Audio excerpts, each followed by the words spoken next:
What's up? What's good, YouTube? Good morning, good afternoon. Um, hope everybody's doing well today. Welcome back to another live stream. We're gonna stay only on YouTube just because earlier, few hours ago, I went on Facebook, also on YouTube, and my whole setup just crashed on me. So I just decided to just go to sleep. But hopefully it doesn't crash on this YouTube live. So boom. You guys can still go check me on YouTube. I mean on Facebook and also Twitch. Twitch I don't have no much, but it's a blessing to be here, man. It's a blessing to be here, guys. Really it is. I just woke up. I feel great. I feel amazing. I feel what I'm saying? I feel just ready to do whatever and just be me, you know what I'm saying? And just most important places it is okay, it's not like that. There's a lot of things I need to work on, and yeah, man. But this I can get this cleaned up in less than 10 minutes, honestly. You feel me? But the goal for today, really, man. The goal for today is to just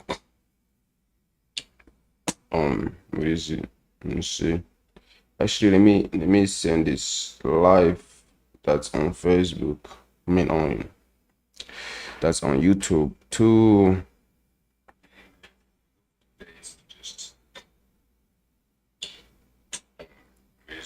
yeah. I'm gonna have to send it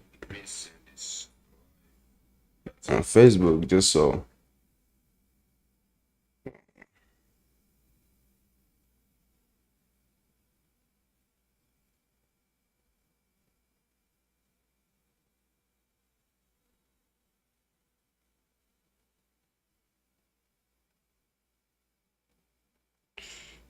Type in.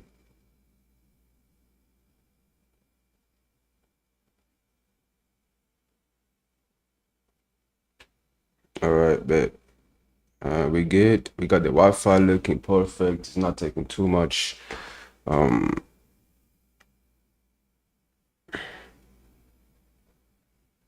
welcome to my house. Welcome to my home. Welcome to my place. Usually, man, I just be here. I just be here, honestly. But we for now.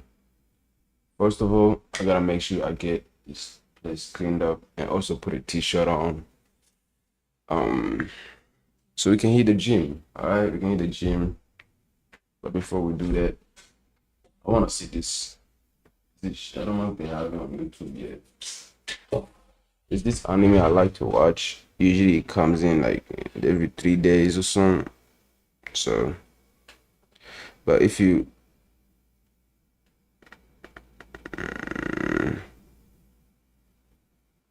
yeah,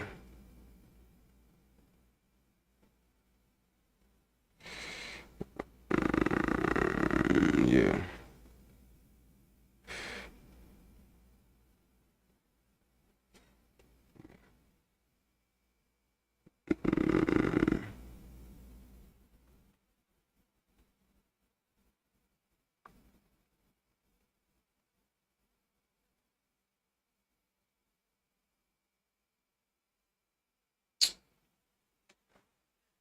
Ah,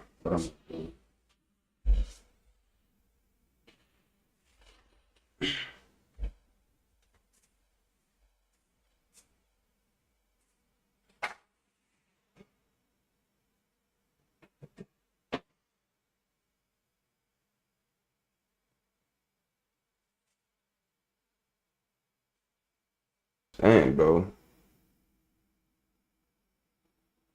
Like I already paid for this shit, so why this shit's crashing on me? Like, what's going on?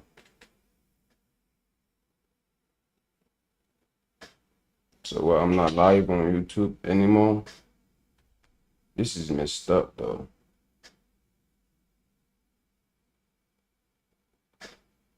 No, this is messed up. Like, why? Every freaking time, like, doesn't make no sense, bro. Dang, bro.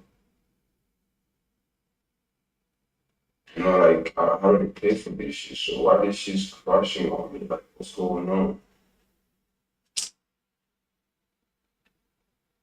Yeah, I already paid for it. I guess the only crashes when I have two things streaming on two pages. I don't get it. It's just going literally crashing. Like, what the heck is going on, bro?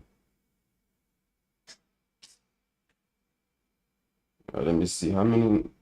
I gotta check the speed, the Wi-Fi speed I have.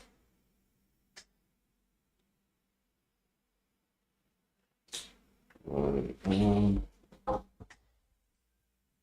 see, sir, we got it. It's like right there. That's the show I like. Hold on. Yeah, just watch your head. I got 60. I got 60, so it's not that bad. It could be better, bro.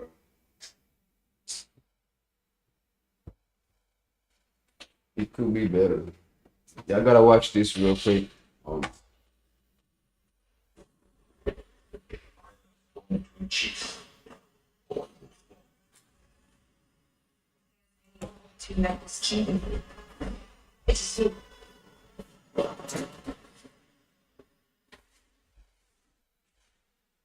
We can't promise that lunch will be prepped, or the dog will be walked before work. But with that energy EV charging solutions, you can wake up ready with overnight charging.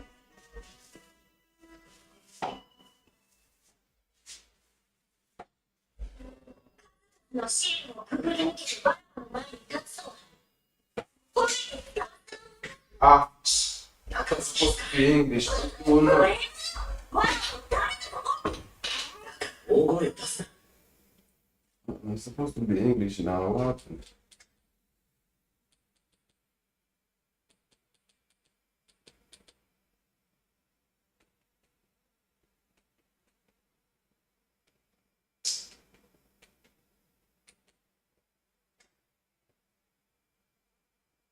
Hey,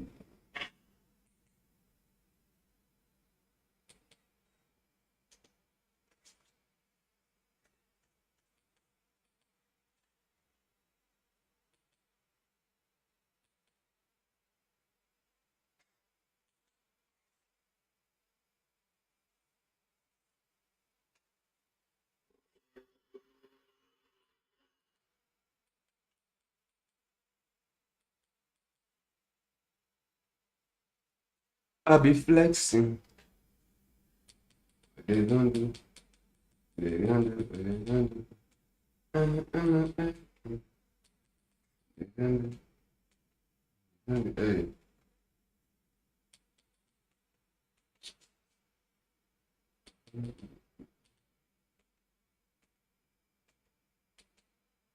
dang, they don't have. They have not dropped not even one. Come on, bro.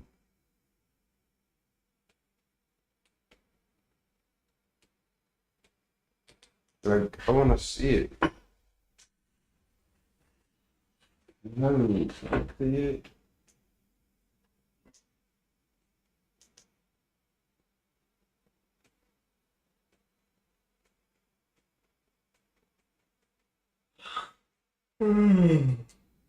Oh man.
Oh shit, I want to see that. That's tough. In Jurassic World, Oh, we got it. Jurassic We got 72.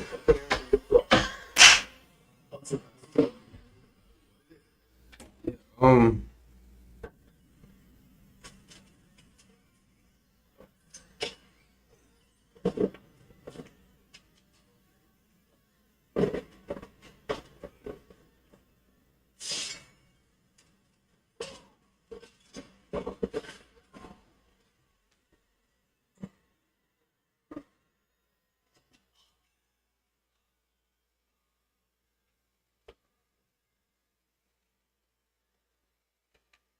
I be flexing.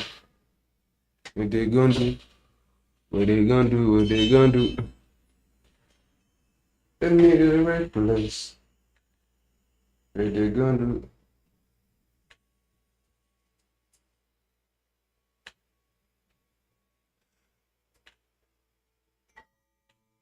Speak English. Don't be no. Cepat kalian. 遵守两个事情为主，一步步走到现在。That's the whole problem, man. It's a good movie, though. It's a good movie, though. But I don't want to listen to no bullshit. Like, no, bro. It's a good movie, though. I don't understand. You feel me? 遵守两个事情为主，遵守两个事情为主，一步步走到现在。That's the whole problem. It's a good movie, though. It's a good movie. But yeah. Yeah, guys. Let's see. Let's just get to it.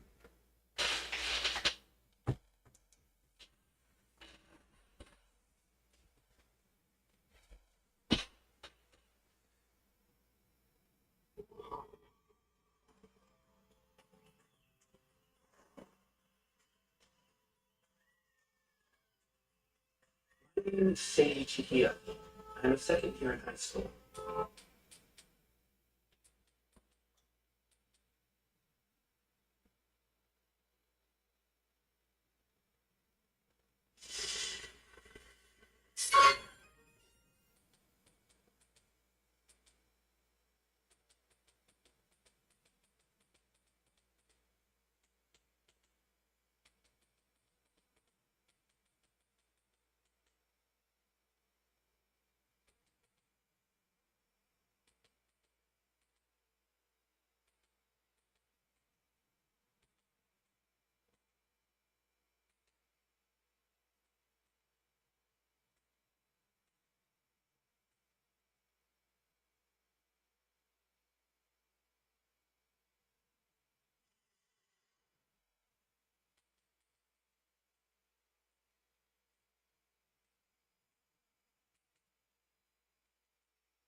So if you're a skinny fat guy and you're looking to get rid of that,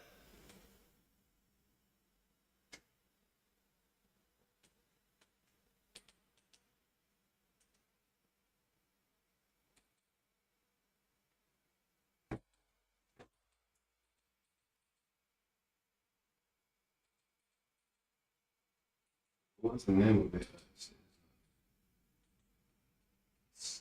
think it's called like Interesting.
I just woke up. Like, I don't need to just chill for a minute, y'all. You're tripping.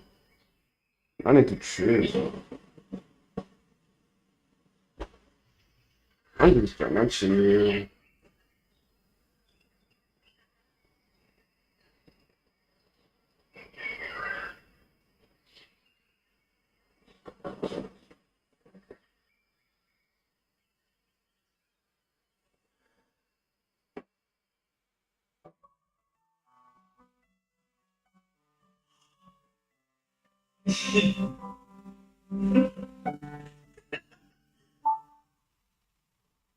手際よくワイバーンを借りるようになったし、もう少し楽しんでもよかったんですが。冗談言うな。あんなの合わないに越したことはない。まあ、ワイパンの魔石がこれだけ取れたのは思わぬ収穫だったけどな。さて、だいぶ北に移動したはずだが、問題はここがどこかだ。まさか、デブキ帝国？いや、帝国は王国よりさらに北側だから、それはない。よかったです。なんでそこまで帝国を嫌う？ I like to listen to it in English, though. That's the thing about it. Let anything stop you from seeing the naked God.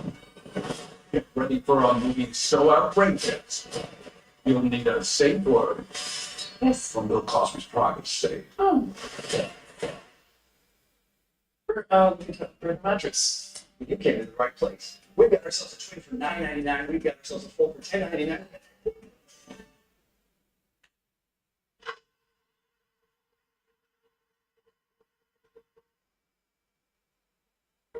Thank you, Miss Campbell. Aw, I can't get over what a sweet girlfriend is. Then they used to working every morning. Wait, why do I know that?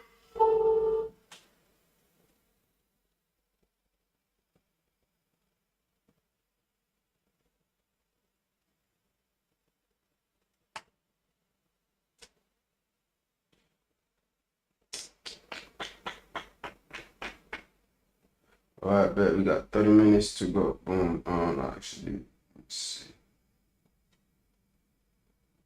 Yeah.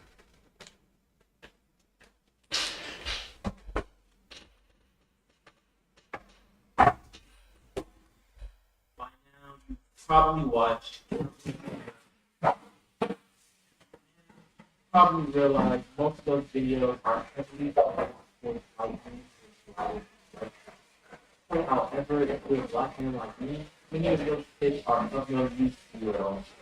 How many times have you seen a video telling you to get a keyboard hairstyle or to get some sort of haircut?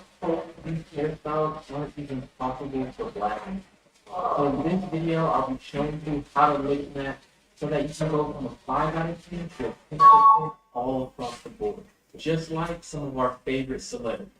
So be sure to stay tuned to the very end of this video, subscribe to the bell icon, and of course, give this video a like so that you guarantee you to make it.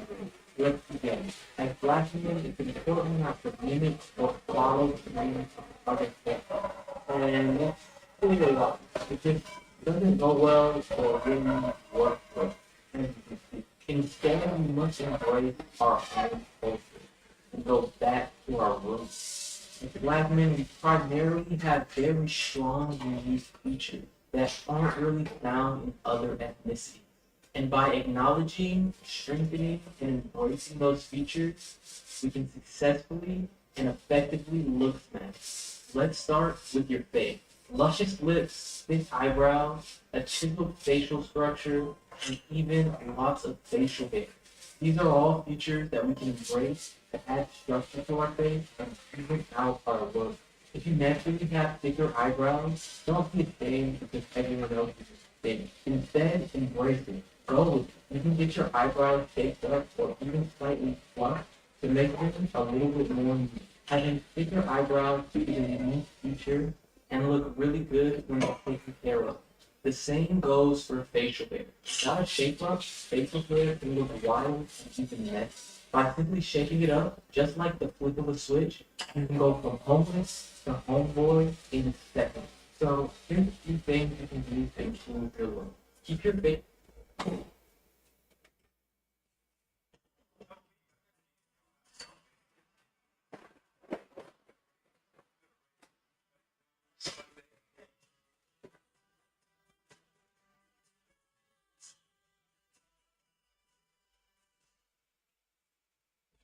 FS8 is wellness with some hell yes.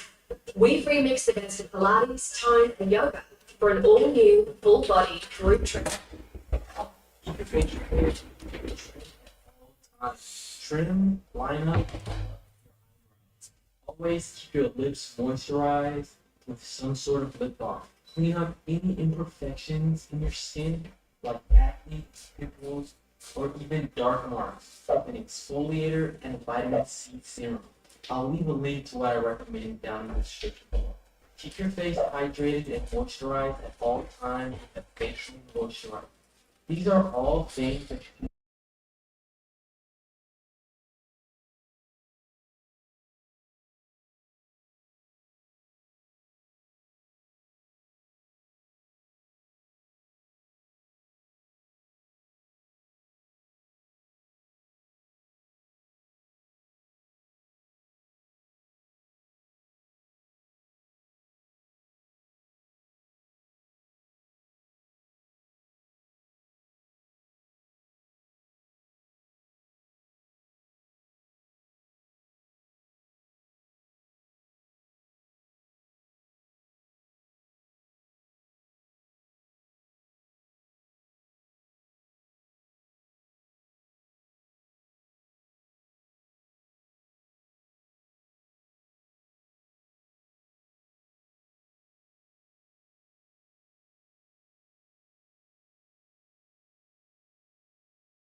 Make sure you're keeping track of your progress.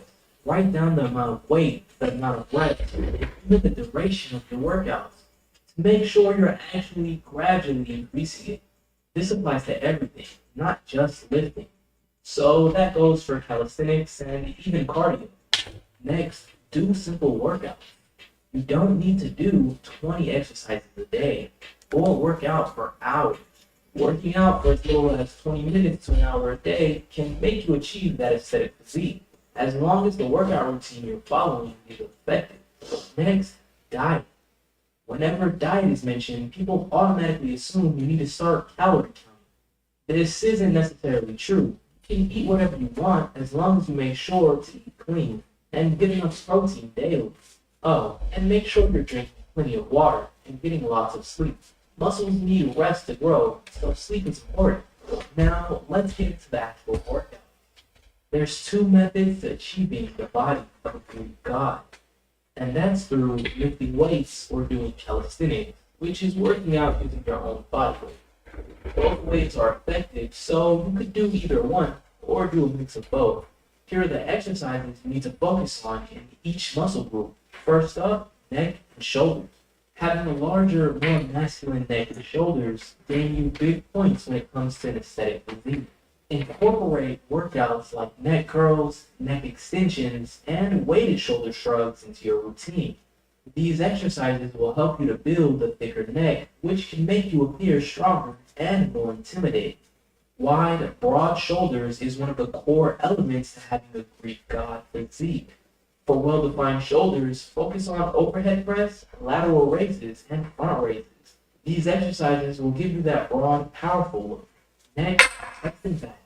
You want to build a strong, defined upper body and chest, because by having a wider, more masculine upper body, it'll make you appear a lot bigger than you actually are.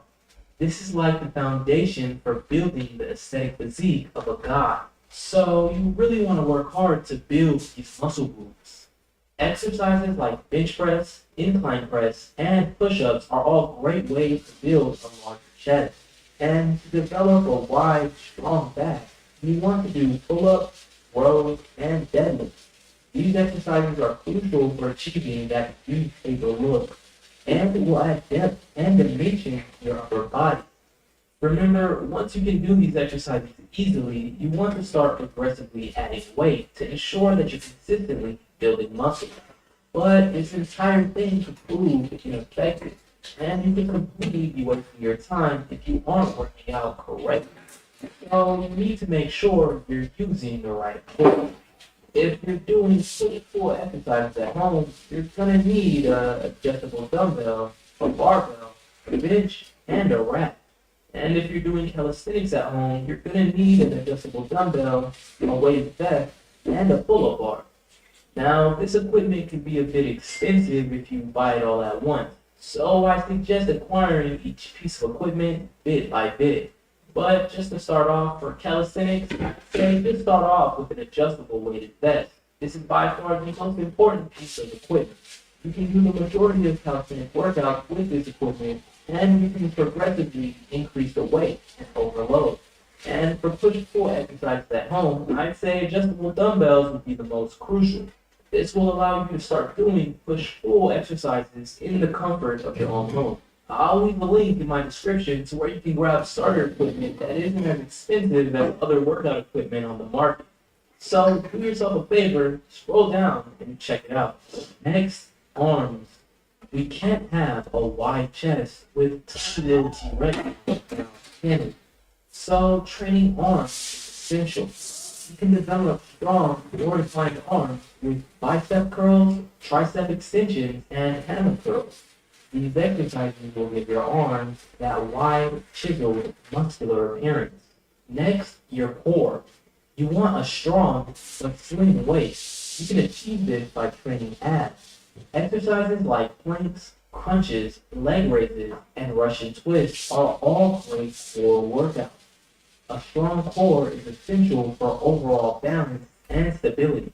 Just be sure not to overtrain abs because push-ups, pull-ups, and other workouts already train your core. So if you already have these exercises in your workout routine, you might not need to train core as hard as you think. Last but definitely not least, legs. Legs are important to building a symmetrical body as well. And I know legs aren't often talked about, but it's very, very important. Because you wouldn't want to be one of those guys who have a huge upper body and a teeny tiny lower, right? Yeah, I didn't think so.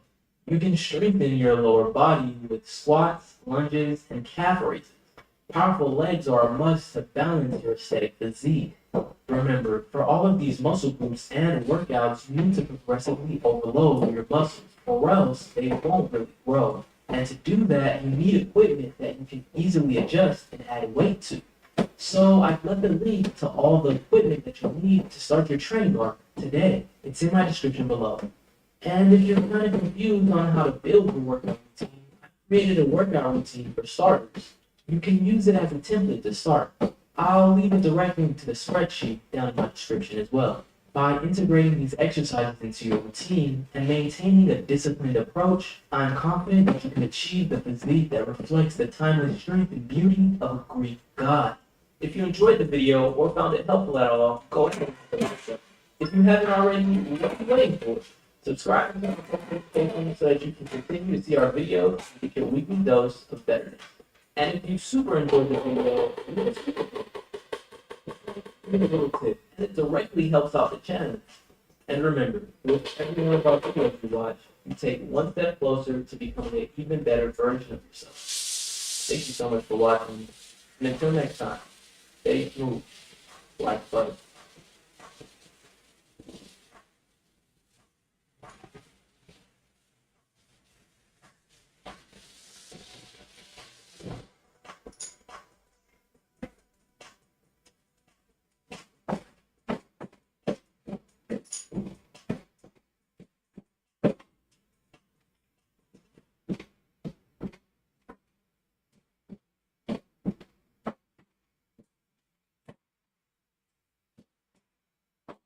What's up, Stephen Curry? The new trainer for GO is here.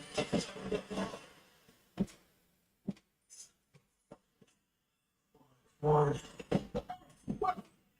you happen to have that brand? No, fine. I got fouls to feed. I don't need one more. Hey guys. That's a lot of kids. Indeed, it is. Oh, parents. All my life, I've always wanted to play professional rollerball.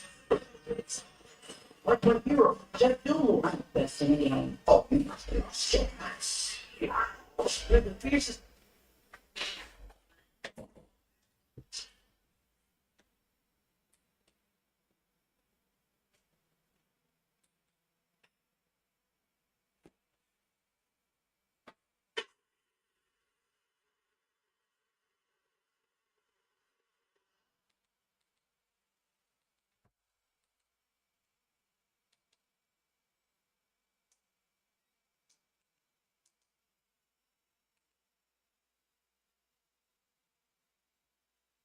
So you decided to do 100 burpees a day for a month. Strong choice.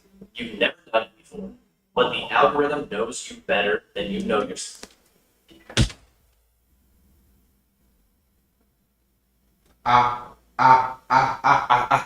Why?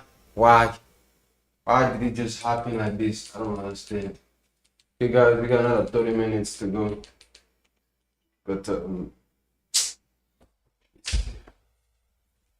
I have to eat something now.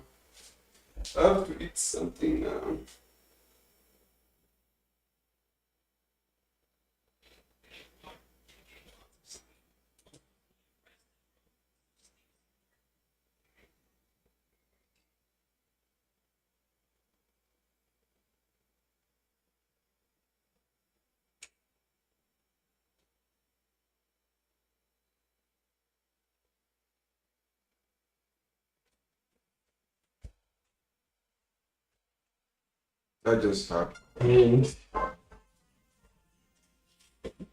Live from City, it's the JCPenney Thanksgiving Day Parade. JCPenney parade. Yeah, it's like a Macy's parade, only without licensed characters. Hey, that's over here. You want to tell me what the hell happened to our Thanksgiving turkey? Oh, yeah. Well, last night Brian and I got drunk and ate the turkey.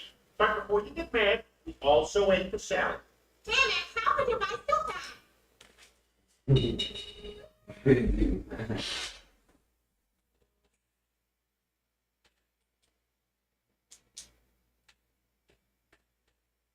New following drive storage. Kia for only $199 a month. Hey, Kia, we're that Kia.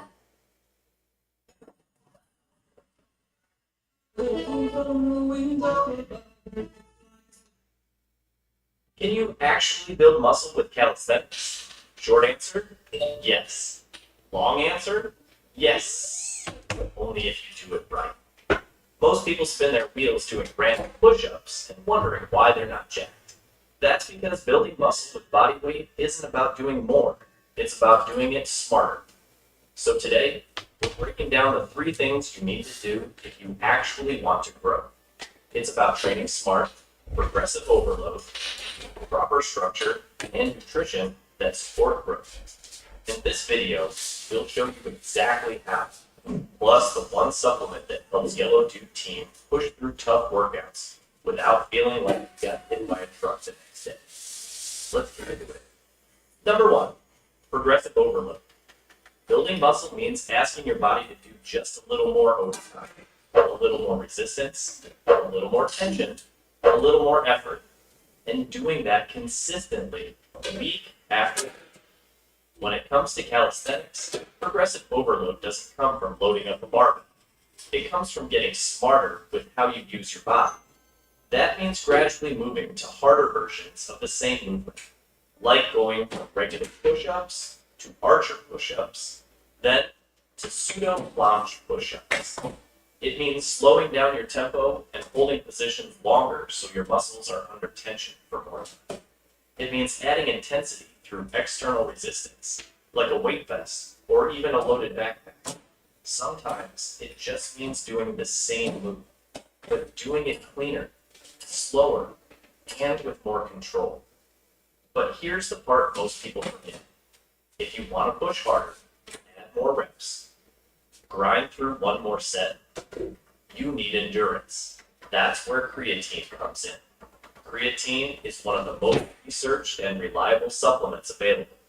It helps increase endurance and strength, allowing for greater performance during high-intensity training, which is exactly what's needed to apply progressive overload effectively. Instead of using traditional powders, which can be messy, gritty, and inconvenient, creatine gummies have become a smoother alternative. They're easy to take, taste good, and don't require mixing or walking. The creatine gummies from Tasty Gains are third-party tested and contain 1 gram per gummy, making them both effective and trustworthy. For those who improve endurance and overall training consistency, they offer a convenient solution. And just to be transparent, we wouldn't recommend anything we haven't actually tested ourselves. It's incredibly convenient and effective. Here's a pro tip. Keep the bottle at the desk you use most frequently instead of storing it away on a shelf. That way, you won't forget to take it daily. A link is in the description for anyone who wants to check that out. Number 2, training volume and frequency. Now let's talk structure, because doing 100 push-ups once a week isn't going to cut it. You grow by training consistently, not by burning out once and ghosting the rest of the week. With calisthenics, you actually recover faster than with heavy weights. So use that to your advantage. Hit each muscle group 2 to 3 times a week. Split it up or go full body. Just make sure the volume adds up. Keep it simple. Track your sets and reps so you know where you're starting. Aim to add a little more each week, whether that's more reps, longer holds, or just cleaner form. And don't treat every workout like a max effort test. Leave a little in the tank so you can train consistently without burning out. Short, focused workouts a few times a week will always beat one random marathon session. Number 3, nutrition. You can train like a machine, but if you're not eating enough, nothing's going to grow. Building muscle means taking in more calories than the body uses daily. Without a consistent calorie surplus, there simply isn't enough fuel to support new muscle growth. Alongside this, protein intake becomes crucial. A daily target of roughly 1.6 to 2.2 grams per kilogram of body weight helps provide the amino acids necessary for repairing and growing muscle tissue. There's no need to overcomplicate this. Eat consistent meals. Focus on solid portions. Make sure there's protein in every meal. That alone covers most of the nutritional foundation for muscle building. Plus, there's creatine, your secret weapon for muscle growth. So yeah, calisthenics can build muscle, but only if you're treating it like real training. Progressive overload, smart programming, and nutrition that supports growth. And if you want to boost your endurance and make your training more effective, grab a bottle of those creatine gummies and start showing up with more energy. Now go apply this. No more But it's just body weight. excuses. This is how you actually build muscle with calisthenics. I'll see you in the next one.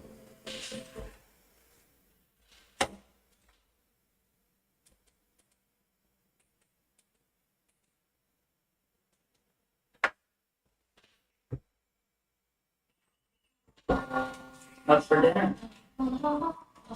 What's for dinner? Here, what's for dinner? Can you actually build muscle with calisthenics? Short answer, yes. Long answer, yes. But only if you do it right. Most people spin their wheels doing random push-ups and wondering why they're not getting. That's because building muscle with body weight isn't about doing more. It's about doing it smarter. So today, we're breaking down the 3 things you need to do if you actually want to grow. It's about training smart, progressive overload, proper structure, and nutrition that support growth. In this video, we'll show you exactly how, plus the one supplement that helps Yellow Dude Team push through tough workouts without feeling like you got hit by a truck the next day. Let's get into it. Number 1, progressive overload. Building muscle means asking your body to do just a little more over time. A little more resistance, a little more tension, a little more effort. And doing that consistently, week after week. When it comes to calisthenics, progressive overload doesn't come from loading up a barbell. It comes from getting smarter with how you use your body. That means gradually moving to harder versions of the same movement, like going from regular push-ups to archer push-ups, then to pseudo-planche push-ups. It means slowing down your tempo and holding positions longer so your muscles are under tension for more time. It means adding intensity through external resistance, like a weight press or even a loaded backpack. Sometimes it just means doing the same move, but doing it cleaner, slower, and with more control. But here's the part most people forget. If you want to push harder, add more reps, grind through one more set, you need endurance. That's where creatine comes in. Creatine is one of the most researched and reliable supplements available. It helps increase endurance and strength, allowing for greater performance during high-intensity training, which is exactly what's needed to apply progressive overload effectively. Instead of using traditional powders, which can be bad, gritty, and inconvenient, creatine gummies have become a smoother alternative. They're easy to take, taste, don't require mixing or water.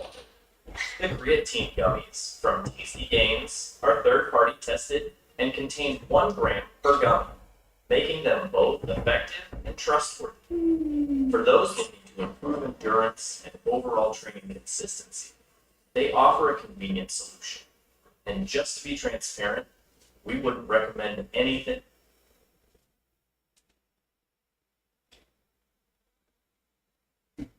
No more waiting, no more wondering. Here are 100 glow up tips every man needs to hear. Let's level up. 1. Gentle face wash, morning and night. 2. Moisturize daily, even if you have oily skin. 3. Sunscreen SPF 30 plus every single morning. 4. Exfoliate 2 to 3 times a week. 5. Use lip balm.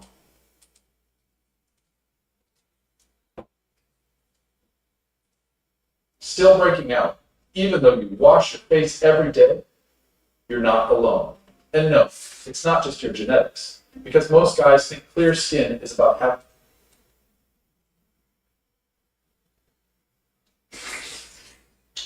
You can be in the gym all the time and call yourself a gym rat, which is true. Because the difference between a gym rat and a gym bro is phones. Life is a game of phones. The knowledge in this video is from both below, so you can check that out too if you want to. No? Sign.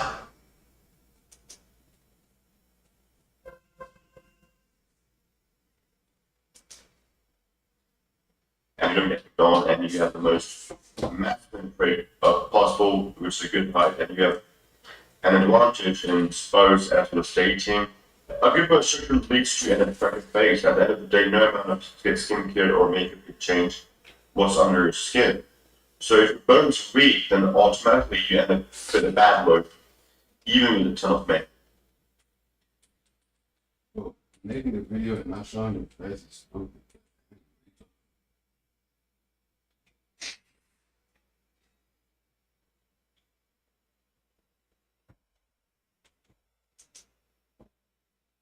So this one's for the women who, when they were 16 to 18, dated somebody who was a lot older. And now that they've got to those ages, they're like, what in the world was that person thinking trying to date someone age? I have got to these ages now, and I'm 37, going 38. And the person that I was in a relationship with at, just like 18 years old, was those ages. And I can't even fathom going with, an 18-year-old. Like, it's just so strange, but it's not until I've got to these ages that I realize that was crazy. Does anybody else think that? The only people who have a problem with Asian dating are women who are close to us. Because when you were in your prime, when you were between 18 to say 27, and you were dating men, and you were spending money and you were going out and all these things, and you were getting chosen, you were getting.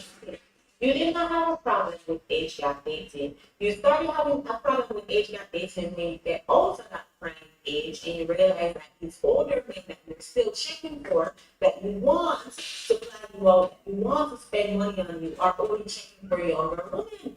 So now they have to get on the internet and talk about, age gap dating is right now, maybe today, women in your own age, and you hope that one of these men will settle for you. Man, you missed the mark, you missed your turn, you passed it long gone, you're 37. You have settled down with one of those men when you were in your prime.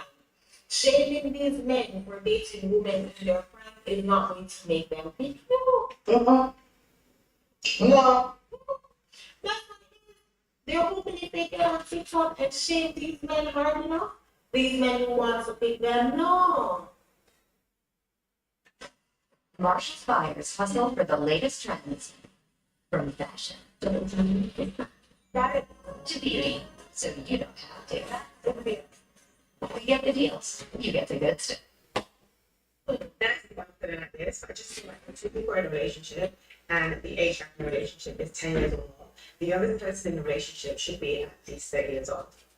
In the celebrity world, you see a lot of people like 35 dating 25, 39 dating 22, 45 dating 26. Like, it just seems hella predatory to me. Sorry. I just feel like as a grown adult, you really shouldn't be dating anyone whose prefrontal cortex hasn't even fully developed.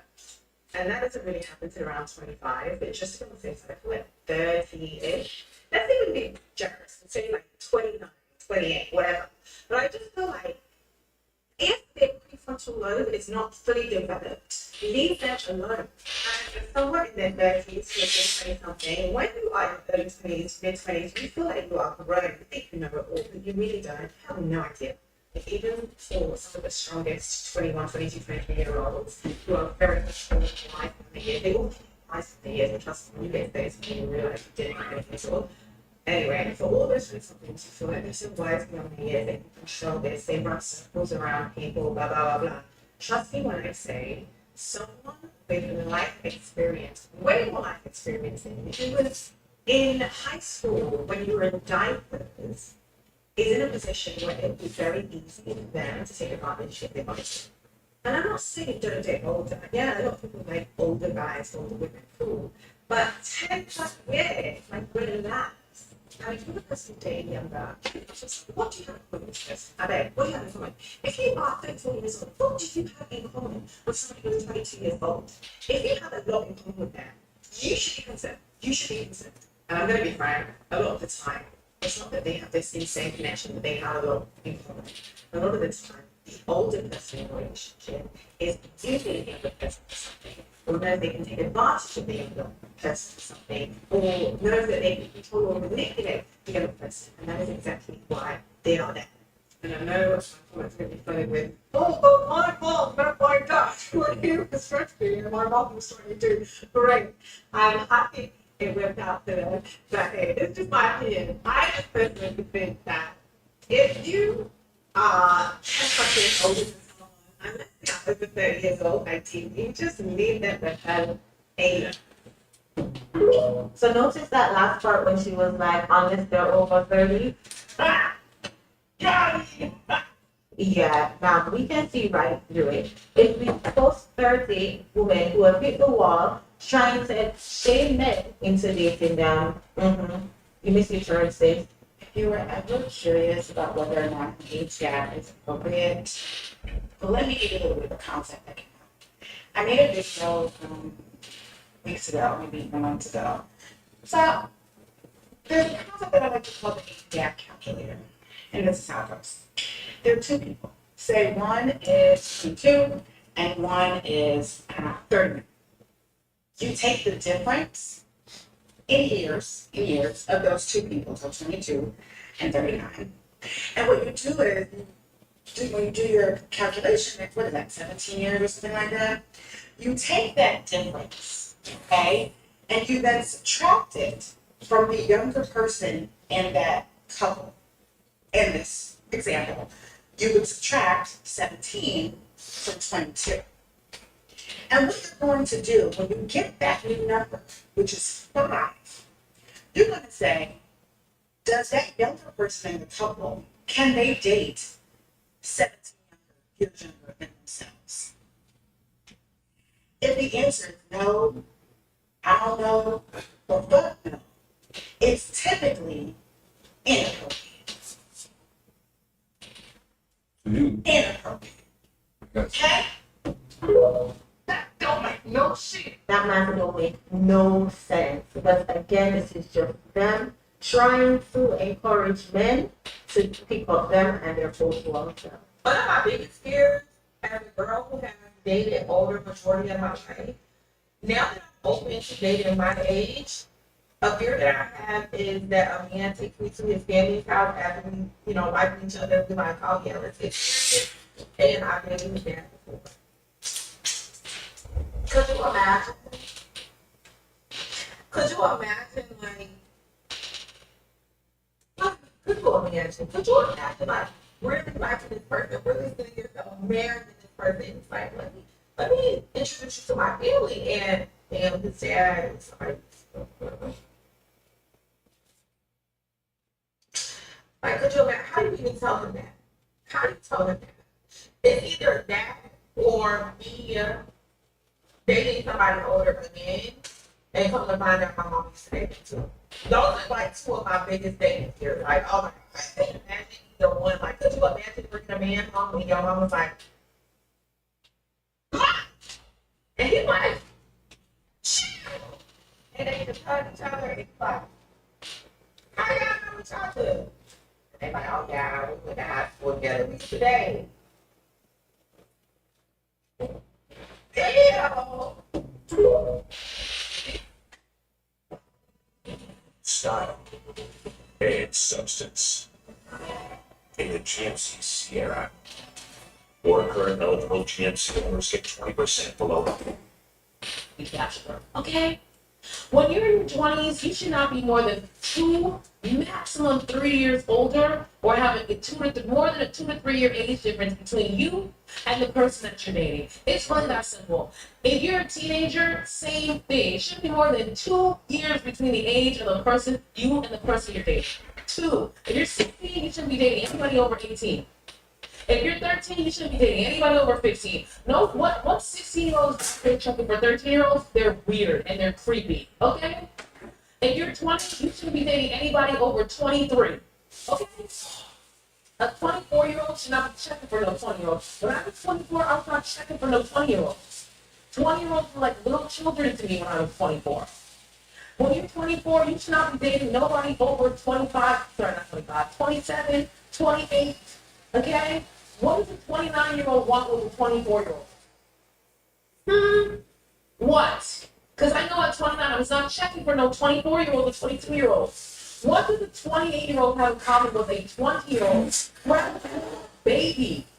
She even said it in the video, she can't even drink legally.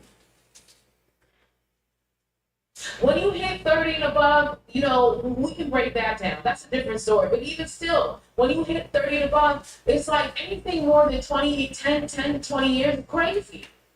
More than a 10-year age gap, yes, we have them in December. Okay, that's fine. But that should only be happening every blue moon. Y'all can't tell me nothing. These are just post-war women who are trying to shame men into dating them. But hear me out. Hear me out.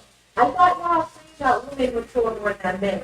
So why would it be a problem if women, younger women are dating older men? Speaking that, and y'all say men mature than women. Make it sense. Like, that's all I think of when I see an old person dating a younger person. I'm like, you're doing this because everybody else who is your age knows that you're full of shit and you're a loser. It's never a flex for a guy to be dating a younger girl. All I think of when I see that is I'm like, oh, every girl that is his own age knows he's a fucking pervert, weirdo, loser who does not have his shit together. And nothing is impressive anymore. Like, once you're like 25, 30 years old, these old men and shit, like, they're not impressive. If you are 55 years old and you're hitting on me as a 27-year-old, I think you're a freak. And I'm not going to be impressed by your wealth or your status or your job or whatever, because it's like, okay, as you should. At your grown-ass age, you should have all your shit together. Like, it's not a flex. All I'm thinking is, why are you not dating women your own age? Fucking, you could be my father. So for him to date somebody who is 19 is actually And you was 19, you was dating somebody study. into a pillow, I want to rip my hair out, I want to light Now you fire. 30 years, you don't want to what? What a sound like. What is wrong with you? What is wrong with you? I hated it, bro. I like them young ones. I ain't gonna lie, I do. Shit. Shit. She's 20, nigga. I mess with it. Why is she so upset about this? And second of all, as long as they are over 18, they are no longer children. So this seems as though they're people personal issue. This seems as though you're just not getting picked. And you're and you're taking it out on whoever she's referring to. 57-year-old grown-ass man to a 19-year-old child. Nothing. There shouldn't be a single thing. You'll have literally nothing in common. I'm sorry, what the actual fuck do you have in common besides the fact that you're both human beings? You have no shared life experience. You have no shared pop culture references. You have no shared interests or hobbies or anything because you have lived 3 times your whole life. If you are old enough to be somebody's parent, you have no right being in any sort of intimate relationship with them. And matter of fact, if you are dating somebody 10 years younger than you and you are not in your 40s, so that would mean you're 40 dating somebody in their 30s, right? That is the first moment in life that it's okay to date somebody 10 years younger. If you're in your 40s dating somebody in their 30s, that's fine. Anything outside of that, 30s dating somebody in their 20s, and I'm talking like old 30s, okay, like 38 dating like a 21-year-old. Get out of there. You have no business being there. If you're 20 and dating a 21-year-old, get out of there. That's good. Like, y'all have nothing in common for wanting different generations. You know what I'm saying?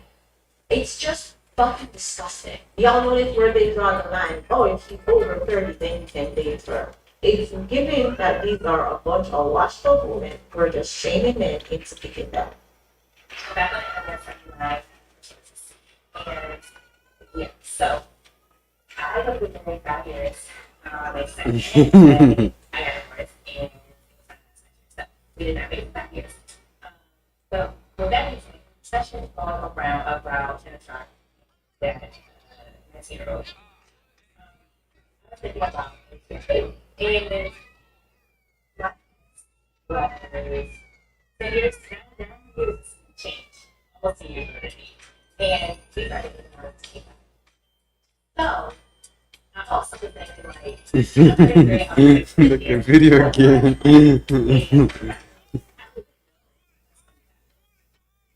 I don't have conversations with 25, 26. My sister is 28. Yeah, she's 28. My younger sister now. She's my baby sister, and she's my sister. But like, They did a show. Oh, they did a show. especially in the sense of like trying to So, with that being said, I think that's pretty reasonable. Like, I was preyed on in a way where it was, I was very naive, I was very comfortable, I was very,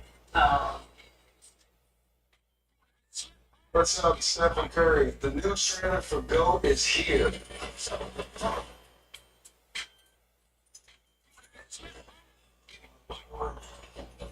Well, would you happen to have that references? No, it's good. I have 1,050. I don't need one more.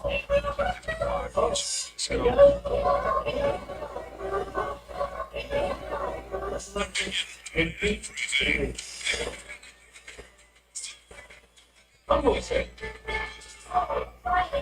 all my life, I've always wanted to play professional warball. Like my hero, Jeff Gilmore. Oh, that's nice. They're the fiercest, dangerous, and the most dangerous saviors. That's not part of the video.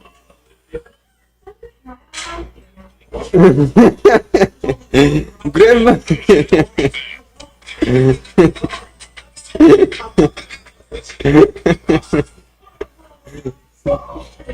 Hey. Wanna bet? Watch out. Show the world this kid got big.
Only America's most dependable truck will do. In every Chevy truck, dependability standard. Chevrolet. Together, let's drive.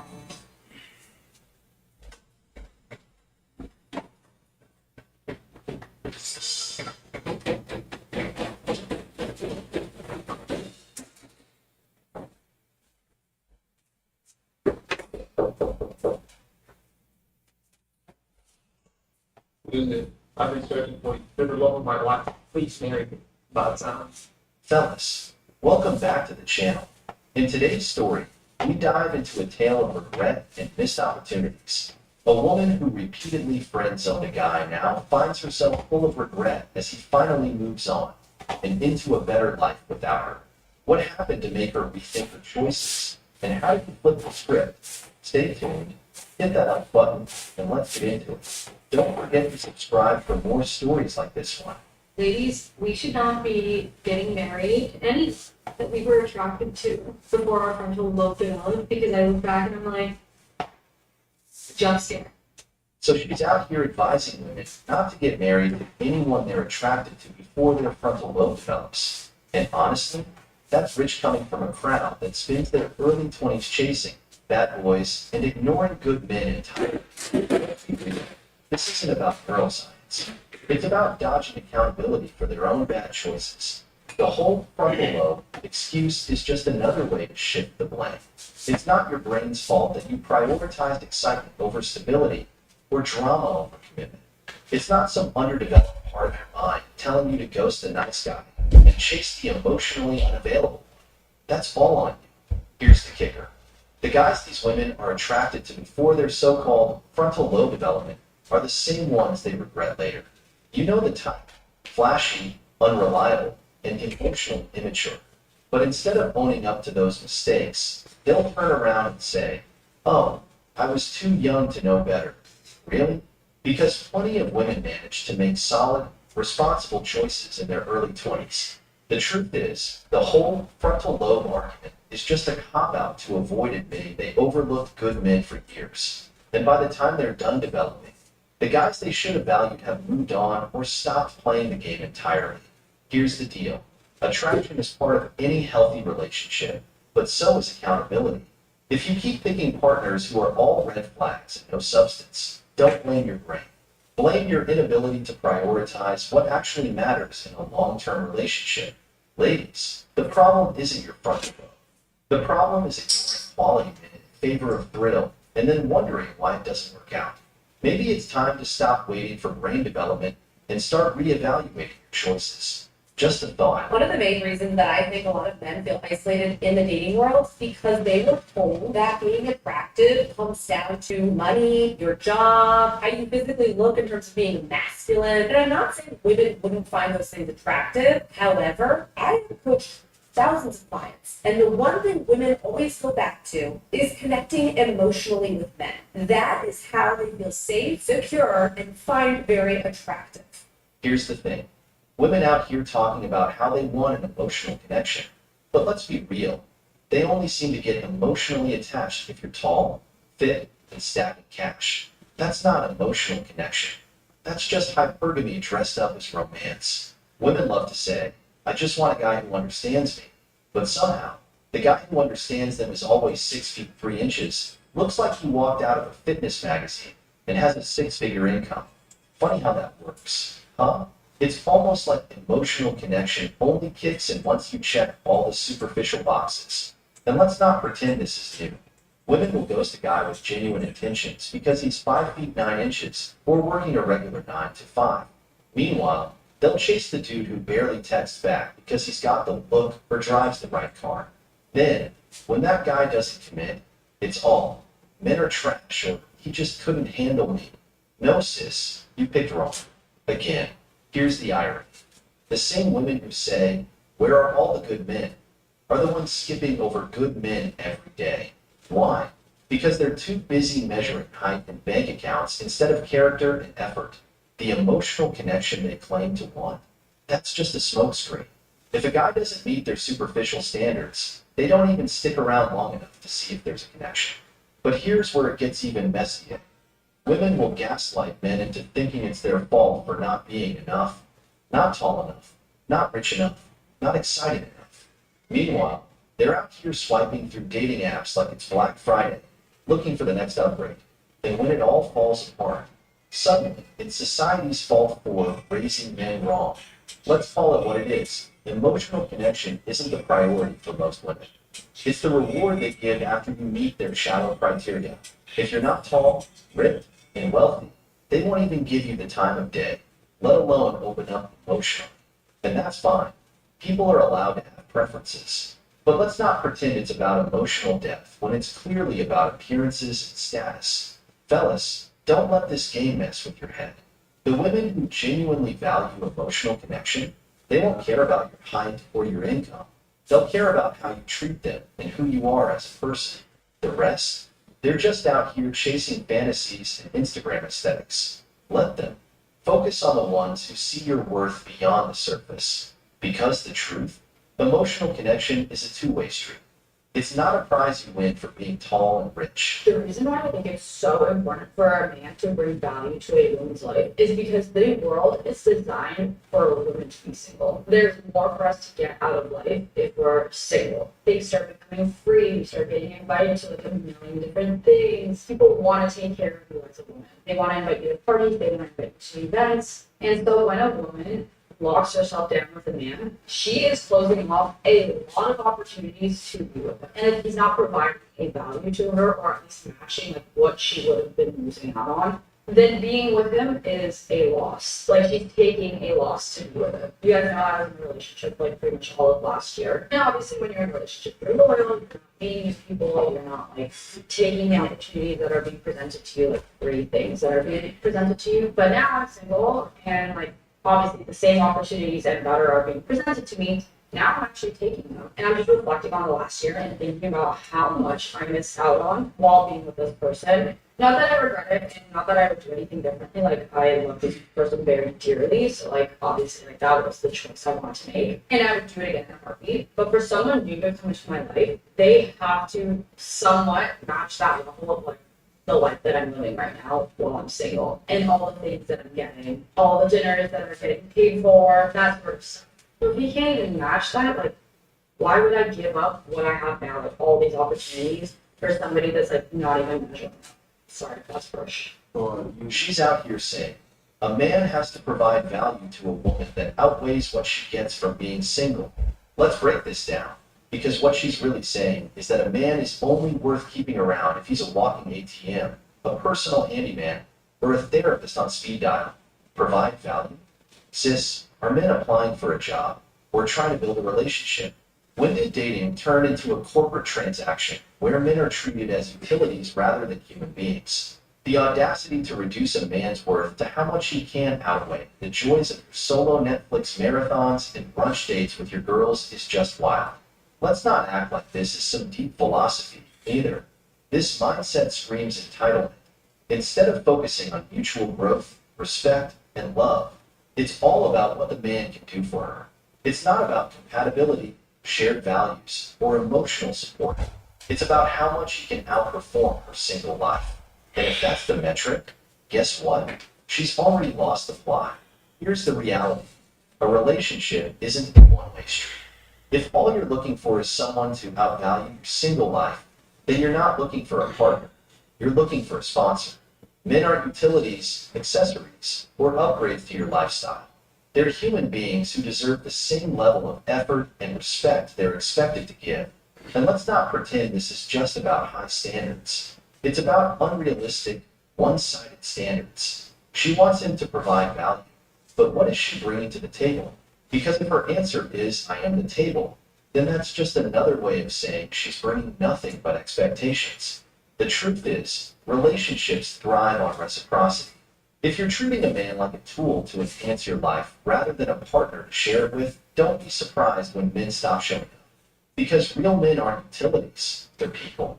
And the moment they realize they're being reduced to what they can provide rather than who they are, they'll walk away. So, ladies, if you're out here talking about a man needing to outweigh your single life, ask yourself this. Are you offering the same value you're demanding? If not, maybe it's time to reevaluate what you're bringing to the relationship. Because the truth, men aren't here to compete with your independence. They're here to build something meaningful with someone who values them for more than what they can give. I'm not. What's been going on? We've seen a brand new Hyundai Santa Fe. We only paid $4. Thank you. Deals so right, but almost feels wrong. The Hyundai Getaway Salesman. Get 0% APR for 60 months, plus 0 minutes for 90 days on all Hyundai Santa Fe models today.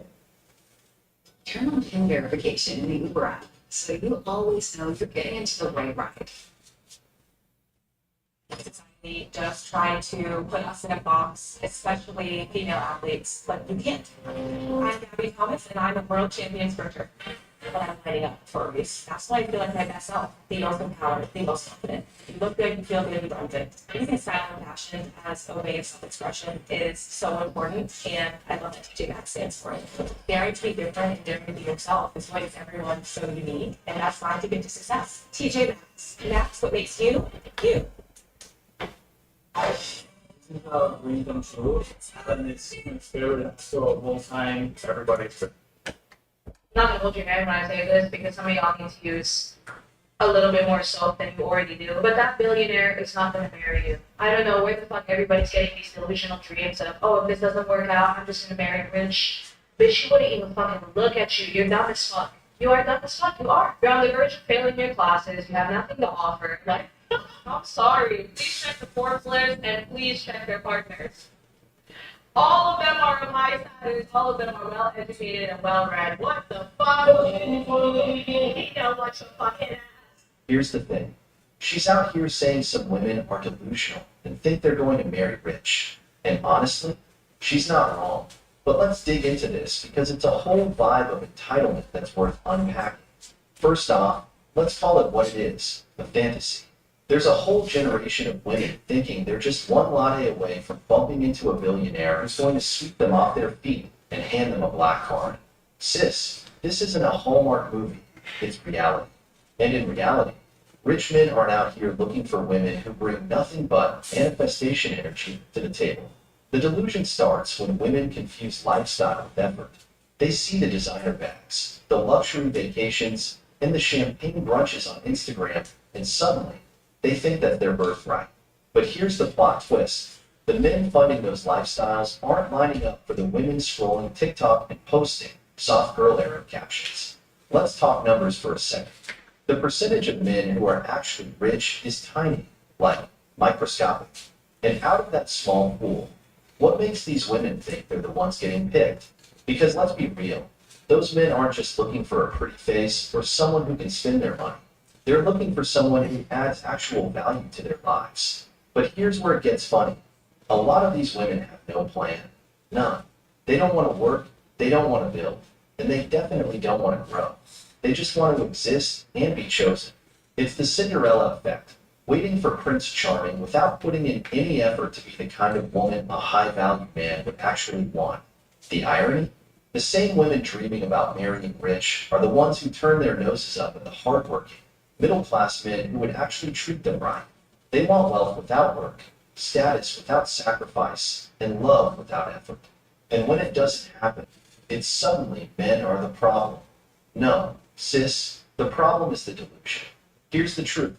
If you're banking on marrying rich, you better be bringing more than just good vibes and a selfie game to the table. High-value men want high-value women. Ambition, character, and the ability to contribute to a partnership.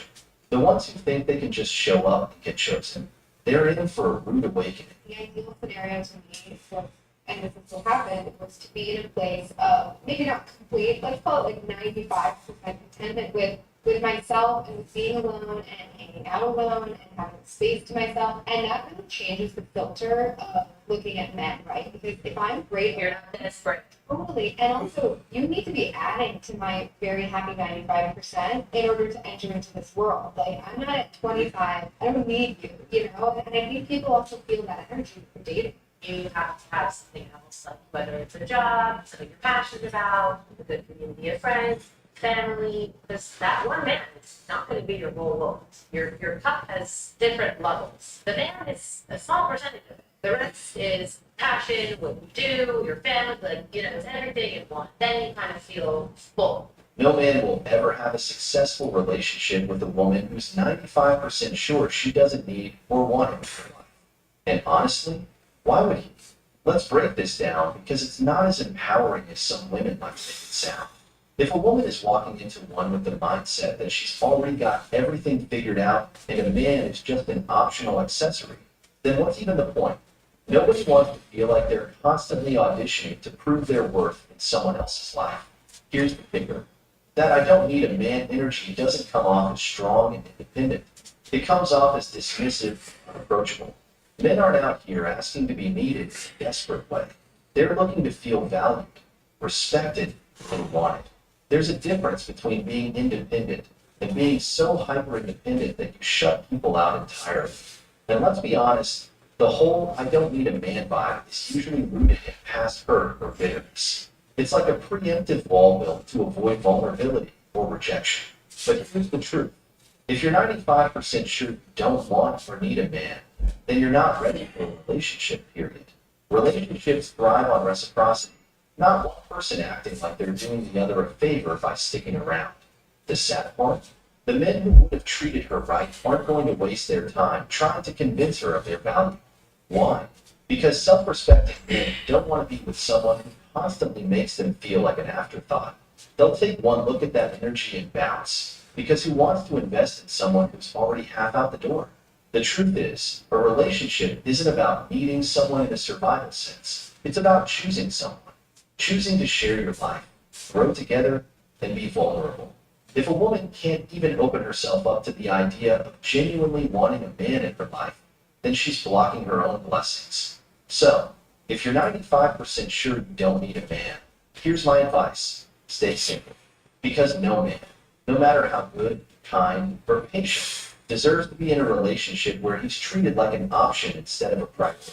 Relationships are built on mutual effort, not one person acting like they're doing the other a favor just by showing up.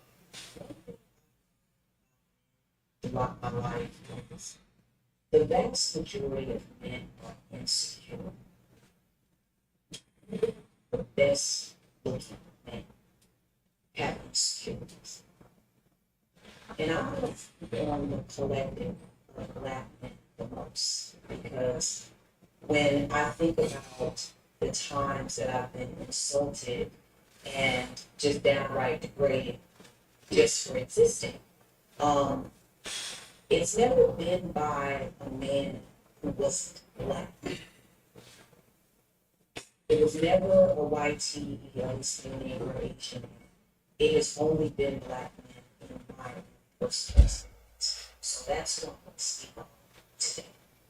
I'm going to try to be really careful how I say this, because I know that most black women, they either adore black men or they're afraid of black men. And I am neither.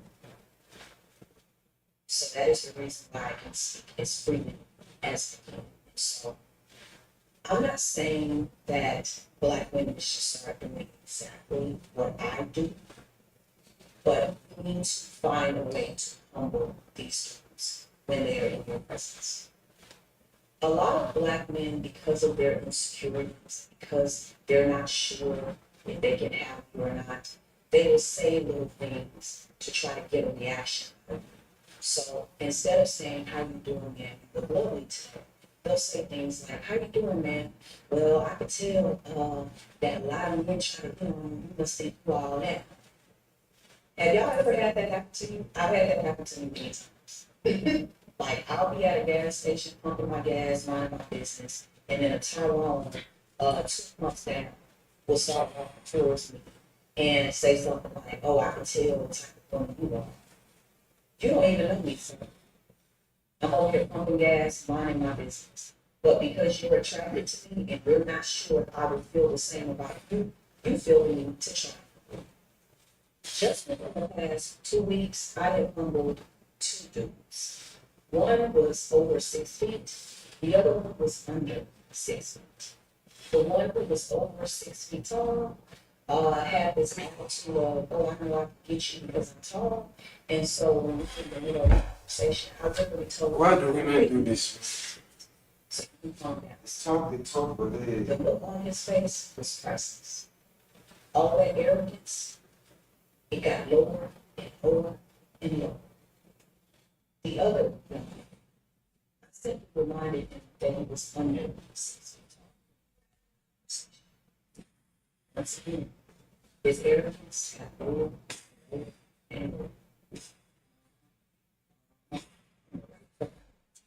Their whole countenance changed when they realized that you're not dealing with a woman whose face you're going to sit in front of and think that you're going to tear me down by little comments and think that I'm not gonna get it back.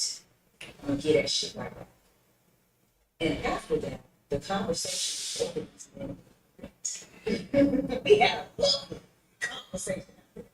So I need Black women for 2025 to stop sitting in front of Black men and allowing them to tear you down, allowing them to say certain things that they already know is going to make you feel some type of way about yourself. Either y'all need to get up and walk away, or y'all need to bring the same energy back to them. It is a control thing in our community. That is how a lot of Black men control Black men. And they start by using your self-esteem against you. And that shit needs to stop. Because a lot of these dudes that are sitting in your face, talking about your weed, talking about your nails, talking about your wig, never even graduated from high school. Credit score from them. Been to jail 2 or 3 times already. Got a criminal record. Okay? Still living in their grandma's spaces. I need y'all to start feeling that. If he's tall, tell him he's not tall enough. If he's too short, tell him he's not tall. We can play that game. We can play it all that way. So, Black women, this is just something that I want y'all to look at. How you're going to better shift these conversations and stop allowing men that don't even know you, men that you just met, men that's trying to holler at you, to turn around and insult you at the same time. Y'all gotta stop it. I don't allow that shit. So, I want y'all to think about it. Right? When she says the vast majority of men are insecure, what she's really doing is projecting her own insecurities onto others. Let's be clear. Labeling men as insecure has become a convenient way for some women to avoid accountability for their own behavior. The truth is, a lot of these women who scream insecure, the loudest are the ones who have the most to hide. They'll call a man insecure for setting boundaries, for asking questions, or for simply wanting clarity in a relationship. Why? Because it's easier to slap the insecure label on it than to admit they might actually be doing something wrong. For example, if a man expresses concern about her constantly posting thirst traps or keeping her exes in the picture, suddenly he's the problem. It's not about trust anymore. It's about how he's insecure. But here's the kicker. If the roles were reversed, you can bet she'd have an issue with him doing the exact same things. This narrative has gotten out of hand. Men aren't insecure for wanting respect in a relationship. They're not insecure for expecting loyalty or for asking questions when things don't add up. But instead of addressing those concerns with maturity, some women deflect and weaponize the insecure, labeled to shut the conversation down. Here's the irony. The women who are quick to call men insecure are often the same ones who need constant validation themselves. They're addicted to attention from random guys online. They can't handle constructive criticism, and they crumble the moment they're not being praised. If anyone's insecure in these situations, it's not the man, it's them. At the end of the day, men aren't asking for the world. They just want honesty, respect, and mutual effort. If pointing that out makes them insecure, then maybe the problem isn't the men. It's the women who don't want to face the truth about their own actions. So let's stop throwing the word insecure around as a cheap way to dodge accountability. It's time for some self-reflection instead. Someone commented on my other video, like, why does more women make videos about, like, how single life is such a struggle and it's hard for them, and he doesn't see a lot of men making those types of videos. And in my opinion, there are more women looking to settle down, looking for something serious, and I feel like the majority of men are not looking for certain things. Which is why there's an imbalance. You have all these women, oh, my husband, I want to be married, I want to be a mom, I want to, lock it down. And then the men who are like, no, I'm not, like, I'm still trying to be outside, I want people love, they want to have a situation. So it's no balance. A lot of women complaining that the men in the dating pool, they're not attracting the type of men that they're looking for because men are not looking for anything serious. That's just my thing. And with that, because guys are looking for anything serious, they have tons of options. So why change my ways to settle down with you when there's all these other women that I can pick from? So you're not seeing a lot of men complain about being single or dating sucks for them because they're actually having a good time being single because they're not looking to settle down. Most of them aren't. In my opinion, I can y'all why do you think men are having more success in being single and dating than women are? She's asking why men don't complain about dating. But here's the thing. Life as a man is always a struggle. That's the unspoken reality. If we complain, we're labeled sassy or weak. If we stay quiet and push through, we're told we're not emotionally available or ready to settle down. It's a lose-lose situation. The truth is, men are conditioned to keep their struggles to themselves. Society doesn't exactly roll out the red carpet for men who open up. If we voice our frustrations about dating or relationships, it's immediately dismissed, or worse, weaponized against us. The narrative becomes, oh, you're just bitter, or maybe you're the problem, so why bother? Men don't complain because, frankly, most of the time, no one's listening. While women have entire platforms, communities, and movements to discuss their dating struggles, men are expected to just deal with it. You think a guy can hop online and talk about being ghosted, cheated on, or constantly rejected? No shot. He'd be mocked and told to man up. And let's not ignore how high the expectations are for men in the dating world. Be successful, be attractive, be emotionally available, but not too emotional. Have a great personality, but also stay mysterious. And on top of all that, pay for everything and take rejection gracefully. It's exhausting.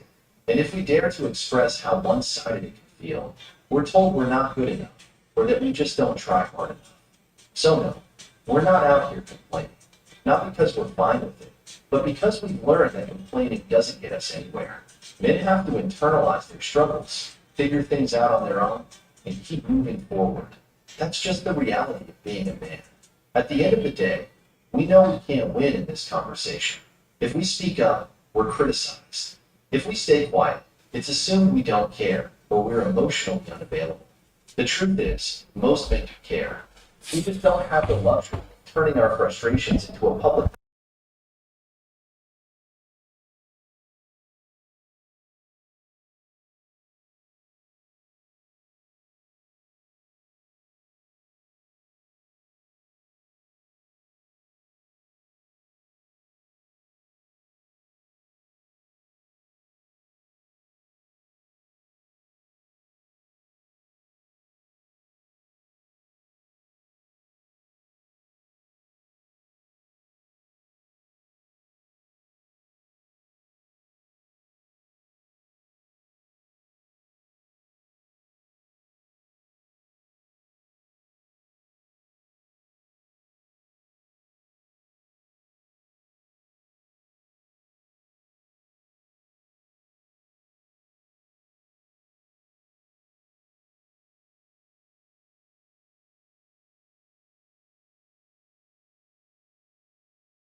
I'm not gonna lie, I use Grammarly every time I write.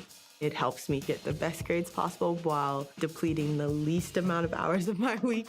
I'm a product marketer who's interested in how do I bring the voice of a user into the work that we do. Now we all in love though, hang along. Wait, who you love with? Wait, you dead love Zoe? Nah, you him. Nah, I'm just saying now we dead all in love. why you man. tried to like? Nah, I'm not.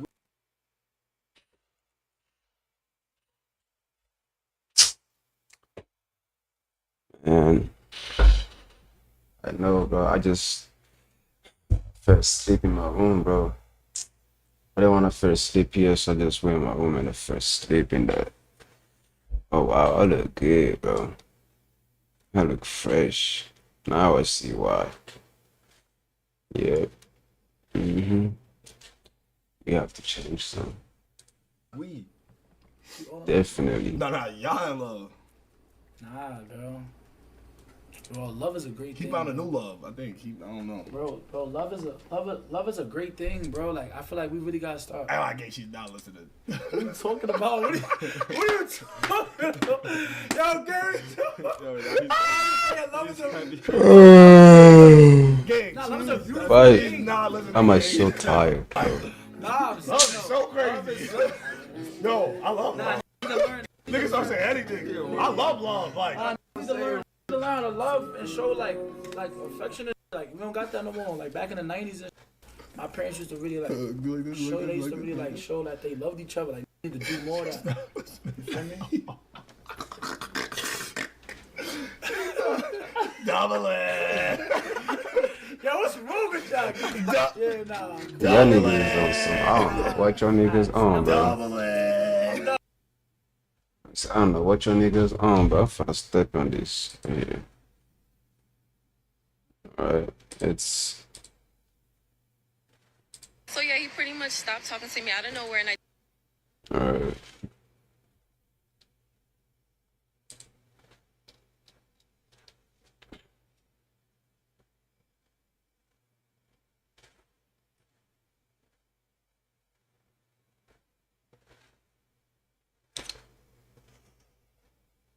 Man, you know what's gonna happen if you leave that This week, 10K, we're bro. hosting a free trading and Why investing do people workshop think that? right here in Denver. Inside this workshop, What the money want? We really gonna be in the.